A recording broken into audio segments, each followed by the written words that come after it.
السلام عليكم ورحمة الله وبركاته.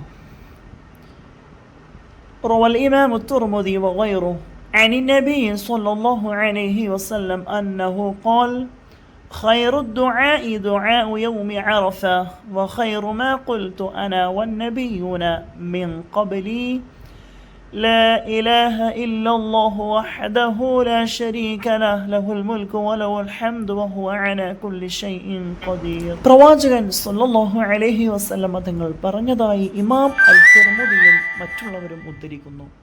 ഏറ്റവും നല്ല പ്രാർത്ഥന അറഫാ ദിവസത്തിലെ പ്രാർത്ഥനയാണ്.